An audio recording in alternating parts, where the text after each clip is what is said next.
اليوم راح اخذكم معايا على فلوج لأجمل مكان في مقديشو. المكان هذا اسمه فلامينغا. المكان هذا أول مرة أنا أروح أزوره. الصراحة أنا تأخرت، ما زرته من زمان. المكان هذا تم افتتاحه من عام 2021 أو يمكن قبل، بس لكن بالنسبة لي هذه كانت أول زيارة، وبصراحة ما حتكون إن شاء الله آخر زيارة.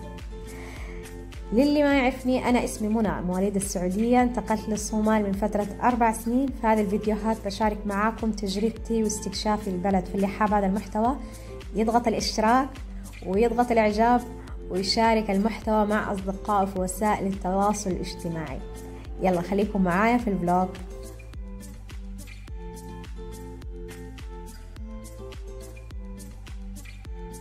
موقع المكان في مقديشو بنادر، حي بنادر، مقابل مستشفى كلكال. طبعا المكان عبارة عن منتزه، الدخول فيه $2. داخل المنتزه نفسه في زي المطعم وفي استوديو تصوير، فاللي يحب يجي يقضي وقت حلو ويتصور، في نفس الوقت ممكن مشروبات حيلاقي في المكان هذا كل هذا الشيء. طبعا المكان غالب عليه الثيم الفلامينغا والأجنحة، فكان لازم صورة مع الأجنحة. وزي ما انتم شايفين الثيم حق المكان مليان بالخضرة والأشجار المعلقة، يعني الثيم هذا اللي هو زي الجزر مع الجزر، يعني منتشر كثير عندنا هنا في البلد.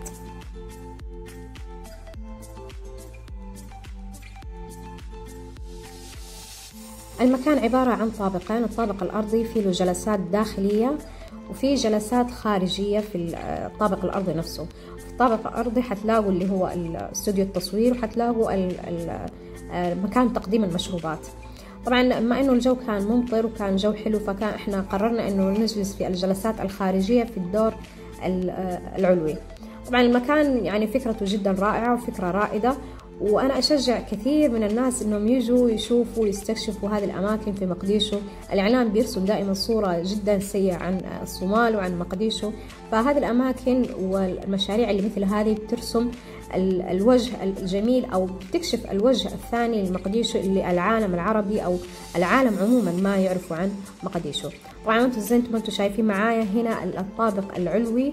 الطابق العلوي فيه برضو جلسات كمان مطلة على الشارع تحت، وكمان في له الأماكن هذه اللي هي زي علامات الفلامينغا أو أماكن مخصصة للتصوير، خصوصا إنه شعبنا إحنا بنحب التصوير، فحتلاقوا أماكن جدا مناسبة للتصوير.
صراحة الجو كان جدا رائع والمكان أروع.